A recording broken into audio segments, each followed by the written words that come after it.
Vai jūs zināt, kas ir tas galvenais darbs, kas ir jāpaveic, lai pēc tam varētu uzvarēt vēlēšanas?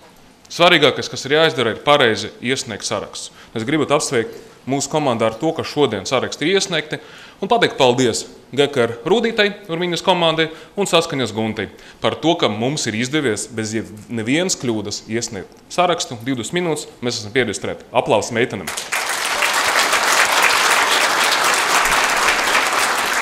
Un atsevišķi gribētu atzīmēt, ka kopumā gan mūsu divu partiju darbs, gan arī Rīgas pašvaldības darbs turas uz sieviešu pleciem. Ja mums nebūtu sieviešu atbalsta, diez vai mēs varētu paveikt visu to, ar ko mēs lepojamies mūsu atskaitas un mūsu programmas. Un par to arī mūsu visam kolēģiem liels paldies. Gan šodien, gan arī vēlreiz mēs to pateiksim 4. jūnijā, kad uzvarēsim vēlēšanas. Man ir prieks redzēt šodien šajā zālē tik kupla skaita gan cilvēkus, ar kuriem mēs strādājam kopā jau 8 gadus. Tas ir tā kā mūsu komandas kodols. Un arī jau daudz jaunasējas cilvēki, kas pievienoja Saskaņu un GKR, cilvēki, kas strādā Rīgas pašvaldībā, viņi atnāca pie mums pēdējos gadus. Un tas ir, manuprāt, pareizāka kombinācija, kad mēs runājam par komandu kodols, un kodols, kas visu laiku attīstās, tāpēc, ka mums pievienojas katru gadu, katru mēnesi, katru nedēļu jaunu biedri. Bet pirms mēs runāsim par to, ko mēs, kā komanda, vēlētos paveikt nākamo 4 gadu laikā, es piedāvātu mazliet atskatīties tomēr uz paveiktu pa pēdējiem 8 gadiem. Un droši vien svarīgākais, ar ko vajadzētu sākt, ir tas fakts, ka mums Rīgas domai, Rīgas pašvaldībai izdevies visa Latvijas mēroga ievest tādu jēdzienu, ka Rīgas sociālu pakalpojumu, Rīgas sociāla atbalsta standārts. Tikai Rīgas pašvaldība, tikai pateicoties mūsu darbam, parādījās Latvijas mērogā tāds jēdziens kā brīvbiļets pensionāriem, brīvbiļets skolēniem. Pēc tam pievienojas arī tādi jēdzieni kā brīvpusdienas, ja mēs runājam par skolām un citām atsevišķām iestādēm. Mums, ja mēs runājam par to atbalstu, ko sniedz Rīgas pašvaldība, no 15 pabalstu veidiem 12 mēs sniedzam, tāpēc, ka tas ir Rīgas domas, Rīgas pašvaldība un Rīgas domas deputātu politiska izvēle, mums ir izdevies pa pēdējiem gadiem praktiski 2 reiz samazināt rindu, ja mēs runājam par sociālajiem un pašvaldības mājokļiem. Šis ir Rīgas sociālais standārts. Un mēs ar vislielāko prieku redzam, kā citas pašvaldības tagad ļoti aktīvi kopē un atkārto mūsu pieredzi. Par to man ir prieks, un īpaši man ir prieks par šo pašvaldību iedzīvotājiem, tāpēc, kā arī pateicoties Rīgas darbam un Rīgas aktivitātēm, šīs Rīgas standarts tiek ievests arī citas vietas, ja mēs runājam par Latviju. Un runājot par sociālu standartu, es vēl gribētu atzīmēt, ka mums ir izdevies ne tikai ieviest sistēmu, kas ļoti aktīvi palīdz iedzīvotājiem, sniedz atbalstu un tērē arī pašvaldības līdzekļus. Mums ir izdevies ieviest sistēmu, kas ļoti efektīvi strādā. Mūsu labklājības departaments visus šos gadus ir izgājis caur daudzām reformām. Un, ja mēs runājam par Baltijas mērogu, mums ir modernāka sociāla atbalsta sistēma, ja mēs runājam par mūsu darbiniekiem un par to, kā viņi strādā ar saviem klientiem. Ja mēs ejam tālāk par to, ko mums ir izdevies paveikt, ir 4 nozares valsti, kas ir pēc būtības pamestas novārtā. Tā ir medicīna, izglītība, kultūra un policija.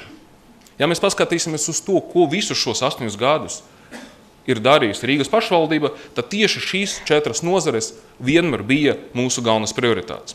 Ja mēs runājam par izglītību, par šiem 8 gadiem, bērndārza remontiem un skolu remontiem mums ir izdevies ieguldīt 250 miljonus eiro. Neviena pašvaldība, sākot no Rīgas, beidzot ar valsts līmeni, nekad nebija ieguldīts tik liels finansu līdzekļu apjoms, lai atbalstītu izglītību.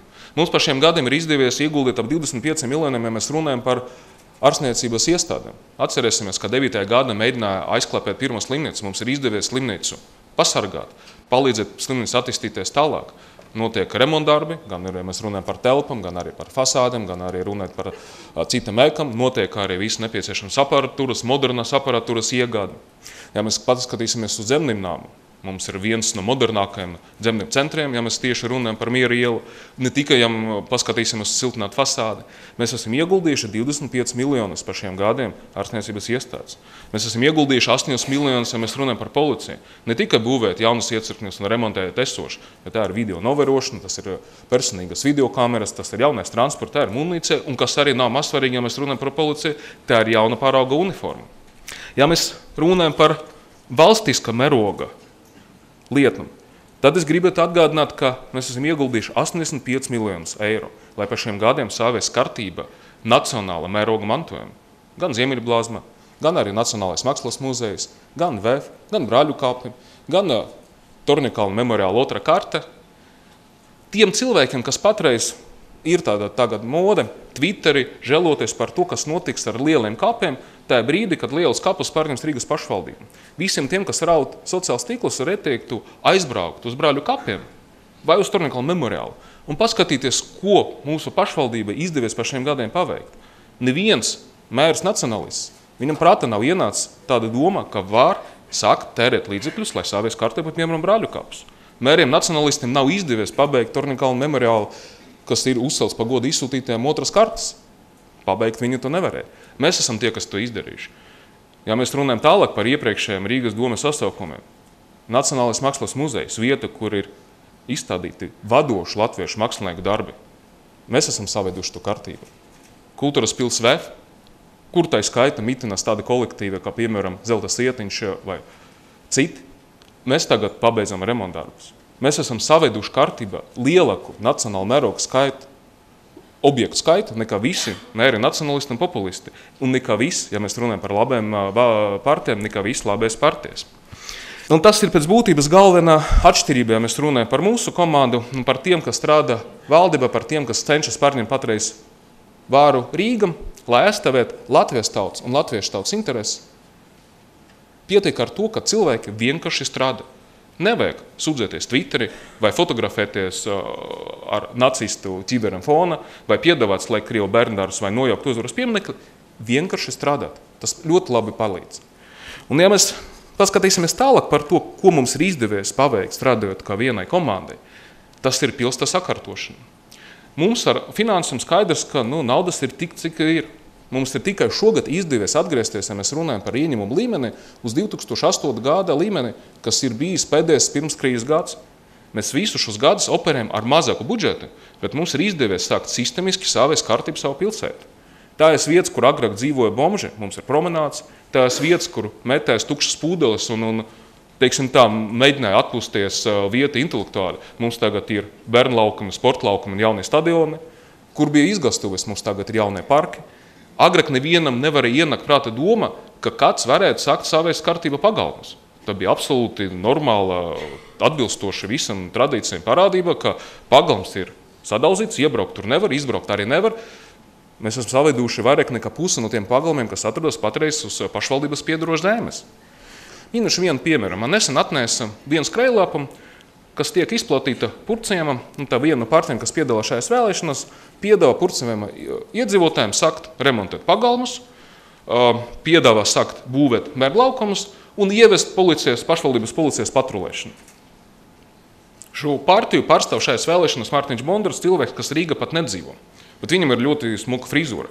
Viņš nav pamanījis, ka Purcēma pagalmus remontē jau 4 gadus, ka Purcēmā ir uzcelts viens no lielākajiem parkiem Latvijā, ka pašvaldības policija sākus patrulēt šajā apkaimē. Tā bija pirmā apkaimē pēc centra, kur parādījās pilnvērtīgas patruļas, ja mēs runājam par pašvaldības policiju. To, ko patreiz citi konkurenti sola darīt, mēs sen esam sakuši to darīt un iztenot. Tā ir tā galvenā atšķirība, ja mēs runājam par Saskaņas un GKR piedāvājumu un par citu partiju piedāvājumiem. Pirmie gadi, kad mēs esam sākuši strādāt, bija ļoti populārs temats, ka Rīga tūlīt nobankrotēs. Pagāja daži gadi, un tagad pats turgalvīgākie labie partiju politiķi vai atbalstoši mēdī vairs nerunā par Rīgas bankrotu. Bet tomēr es gribētu atgādināt par finansēm. Tas ir mans topiks, kas man patīk. Mums ir izdevies par šiem gadiem pirmām kārtām samazināt pilsētas parādu. Mēs esam dabūjuši pilsētu ar parādu no Birka, kur parāds bija vairāk nekā 1 miljārds eiro. Es gribētu atgādināt, ka 2005. gada toreizējais mērs Aksionovs saņēma pilsētu ar parādu kopējā ar visiem maksājumiem par kredītu mazāk nekā 200 miljonu eiro. Pēc 4 gadiem labēji pieaudzināja parādu līdz 1 miljardam 100 miljoniem ar kapekam. Mums ir izdevies jau pietiekoši daudz apmaksāt. Neskatoties uz to, ka šos 8 gadu laikā mums bija viena krīze 9. 10. gads, pēc tam mums sākusies krīze 14. gada, bet parāds ir mazāks. Par ko esmu jau teicis, mēs visus šos gadus operējam, visi tie paveiktie darbi, mēs operējam ar mazākiem līdzekļiem nekā bija labie mēriem. Mēs tikai šogad pirmā reize mums ir izdevies atgriezties ieņemumu ziņā uz 2008. gadu līmeni. 9. 10. gads mums ieņemumi bija pat 30% mazāka nekā bija 8. gada. Mums atlikums, par ko arī bieži vien tiek pieminēts mēdījos, ir praktiski tikpat liels kā ir bijis 9. gada, kad mēs esam saņemuši pilsētu, bet mums ir mazāks parāds un mums ir pietiekoši liels apjoms ar paveiktiem darbiem, un plus paralēli mums ir pozitīvais atlikums, kas stāv bankas, kas stāv kontos, kas nedod Dievu sāksies kārtēja krīze, mums ir kāda veida nodrošināt sociālo atbalstu vismaz dažus gadus. Ja mēs runājam par finansēm, nevar arī neparunāt mazliet par ekonomiku.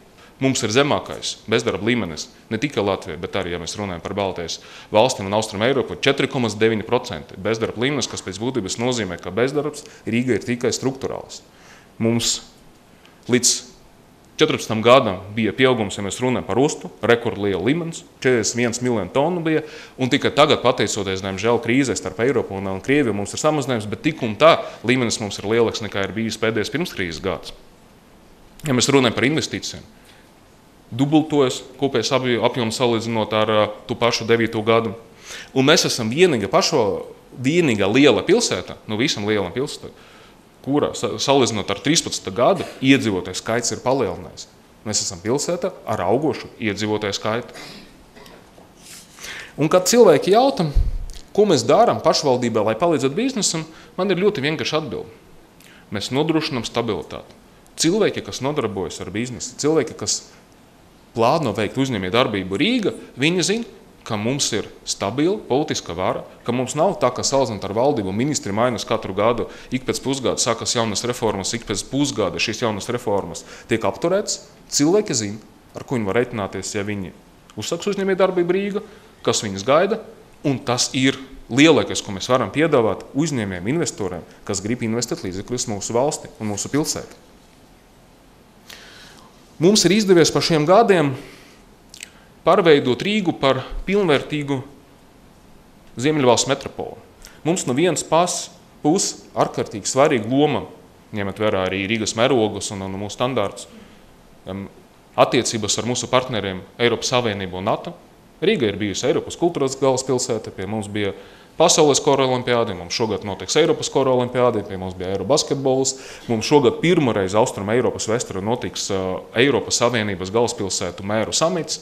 Mēs esam pierādījuši, ka mēs ieņemam svarīgu lomu attiecības ar mūsu partneriem rietumus, bet mēs esam spējīgi veidot appusē izdevīgas, gan ekonomiskas, gan kulturālas, gan arī citas attiecības ar mūsu austrumu kaimiņiem, gan ar Krievijas federācijas reģioniem, gan ar Minsku, gan ar Astanu. Mēs ļoti labi strādājam, citīgi strādājam, veidot attiecības ar Ķīnu un ar Japānu, bet vienlaicīgi, ko es gribētu pasvītrot, mēs nekautrējamies no tā, ka mēs, protams, draudzēties arī ar Krievijas federāciju. To mēs darām.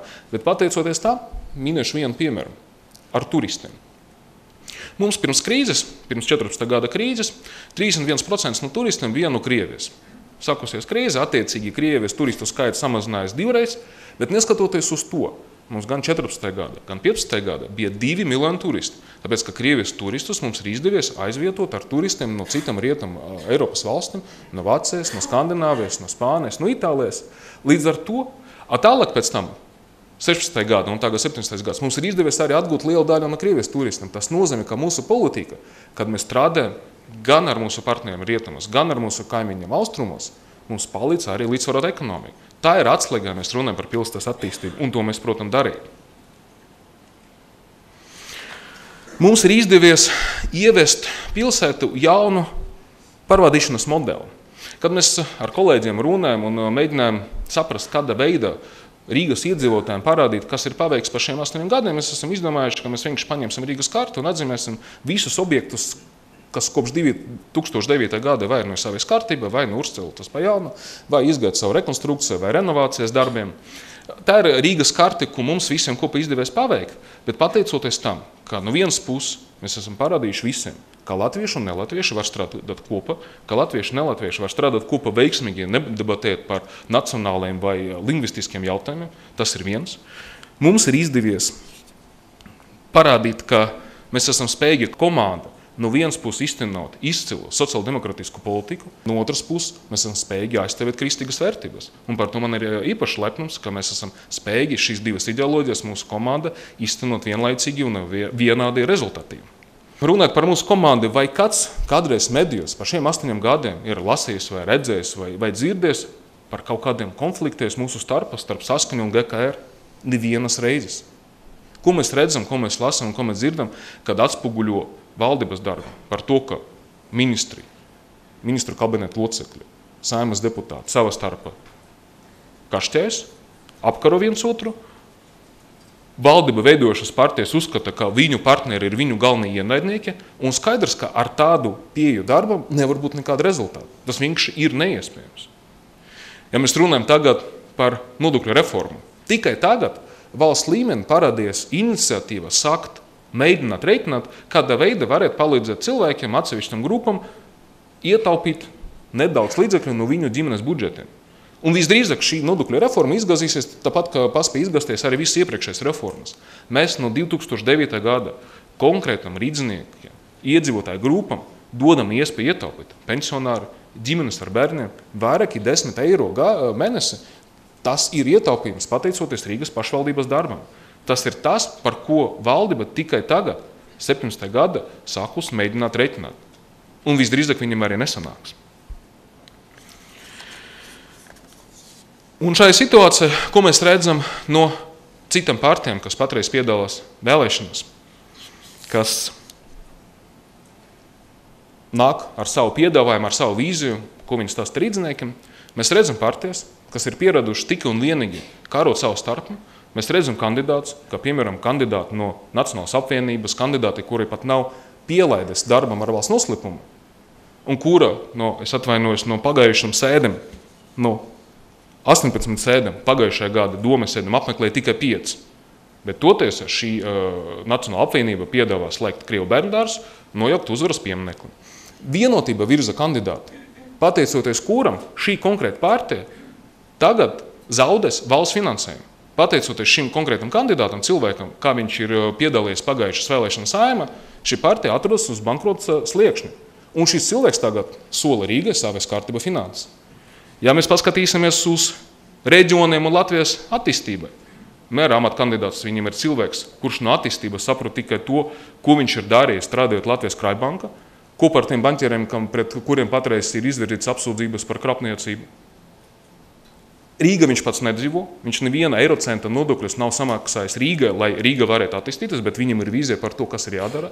Otrais cilvēks šajā sarakstā ir cilvēks, kurš bija spiests, pateicoties aizdomam par korupciju, atstāt savu amatu ekonomikas ministriju, kur viņš ir strādājis par valsts sekretāru. Un šis cilvēks mums stāsta par to, kā pareizi un godīgi pārvaldīt pilsētu. Konservatori, jaunie, tā viņi saucas, viņi virza cilvēkus, kas sola apkarot korupciju, bet vienīgais, ko viņam ir izdevies pa pēdējiem gadiem izdarīt, tas ir apkarot viens otru, strādājot knabā.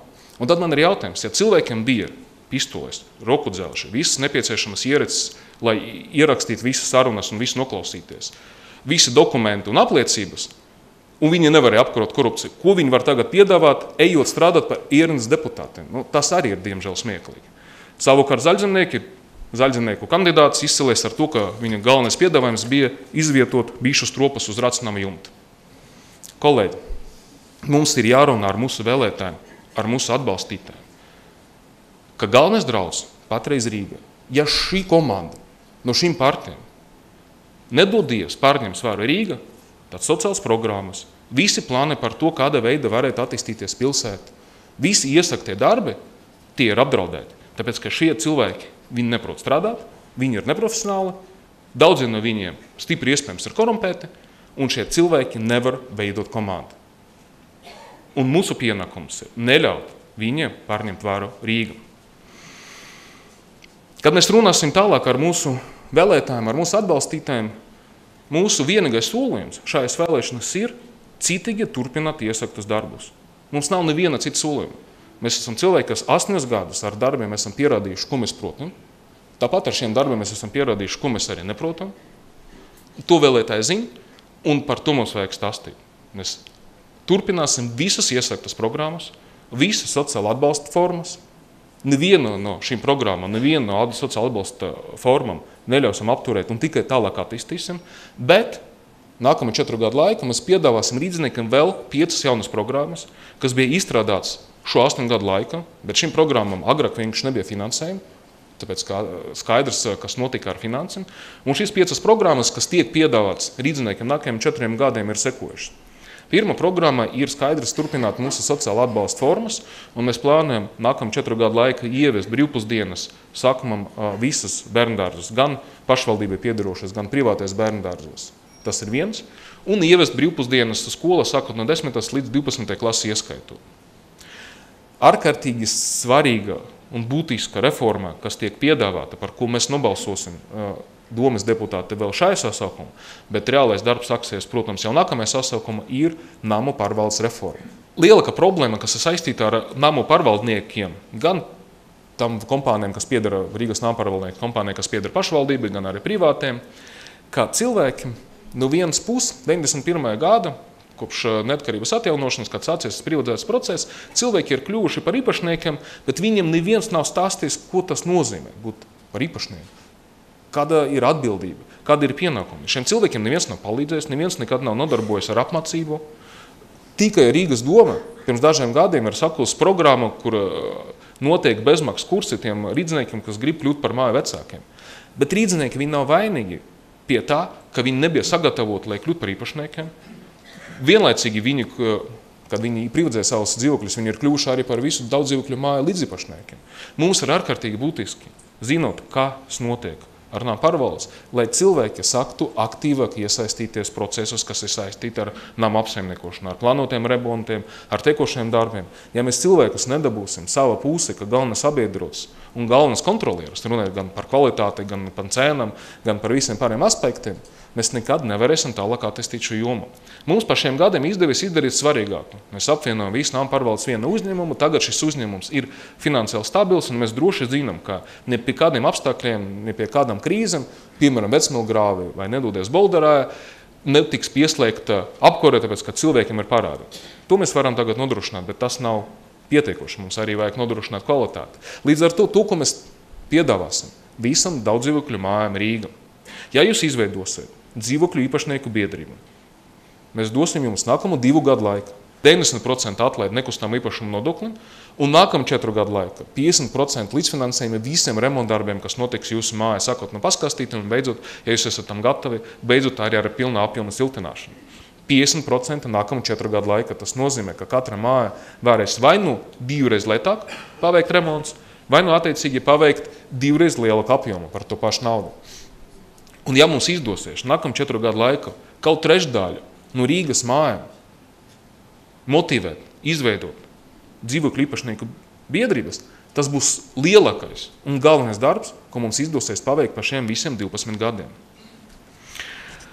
Vēl viena programma, kas ir uzsākta šogad un kas turpināsies visus nākamos gadus, tā ir bezmaksas autostāvvietu būvniecība Rīgas apkaimes. Mēs ļoti labi zinām, cik liela problēma ir pagalmos, kas tika projektēts un būvēts padomju laikos, kad noteikti nebija tik liels mašīnu skaits, kas tiek izmantos patreiz.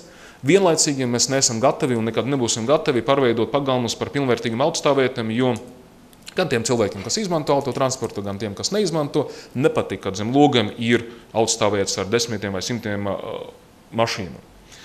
Mēs piedāvāsim, to mēs būvēsim pie visam galvenam ielam, kas ir izvietots Rīgas apkaimes, gar tam ielam, bezmaksas, autostāvvietas, lai cilvēks varētu atstāt mašīnu un 200, 300, 400 metri līdz māja, aiziet ar kājām, nelaužot galvu, kur var atstāt mašīnu, atbrauks vai neatbrauks pēc tam pašvaldības policija, uzliks vai neuzliks sodu. Mums runājot par to, kādā veidā mēs tērējam līdzekļus, tas bija politisks lēmums, politiska izšķiršana 9. gada, kad mēs nolemam. Mēs pirmus gadus visus līdzekļus, kas mums ir pieejami, lielāko daļu, koncentrēsim remontēt skolas un bērndārzus. Tas bija mūsu politisks lēmums. Kopš 2015. gada mēs redzam, ka mums ir līdzekļi, lai mēs sāktu pilnvērtīgi arī remontēt ielas. Mums ir bijusi pēdējo 2 sezonu pieredze, nākamie 4 gadi tieši ielu remonti. Gan esošie ielu remonti, gan arī jauna objektu būvniecība būs galvenā budžeta prioritāte. Un pēdējais punkts, pēdējā sadaļa no mūsu programmas, ko mēs piedāvājam rīdziniekiem uz nākamajiem 4 gadiem, ir pavisam jauna programma. Tas ir pašvaldības aptieku izveidošana. Ārstniecības iestādes, kas pieder Rīgas domai, pirmā slimnīca, iespējams otras slimnīca, dzemdību nams, poliklinikas, kas ir apvienotas veselības centra. Mēs ļoti labi zinām, cik liela mērā tieši no sociāla viedokļa ir cenas medikamentiem, aptiekas un īpaši tiem medikamentiem, ko patērē seniori, ko patērē pensionāri. Mēs piedāvāsim šajās aptiekas sortimentu ar minimālu uzcenojumu, un tas aptiekas strādās no vienas puses, kas ir absolūti skaidrs, bez dotācijām, bet šīs aptiekas strādās ar minimālu peļņu, lai tāda veida kalpot kā sociāla pakalpojuma sniedzēji. Šī ir 5 punkti, 5 jaunas programmas, kas ir uzsāktas, sagatavotas pēdējā gada laika, un kuras mēs varēsim finansiāli pavēlt nākamo 4 gadu laikā. Mēs rīdziniekiem turpināsim solīt, un arī turpināsim izpildīt solītu. Tie visi darbi, kas ir uzsākti, tiks pabeigti. Visas programmas, kas ir uzsāktas, neviena tam programma netiks apstādināta. Turpināsim savies kārtību. Gan skolas, gan bērndārs, gan pagalmas, gan ielas, gan promenādes. Strādāsim pie visa, turpināsim strādāt. Tie bija pirmie vārdi, kas bija pateikti 2009. gadā pēc tām vēlēšanām. Viss, laiks beigt pļapāt, laiks sāk strādāt. Mēs esam sākuši strādāt, un mēs to turpināsim līdz 2021. gadam. Tāpēc, ka mums ir fantastiska komanda. Paldies jums, kolēģi, un veiksmes mums visiem vēlēšanas!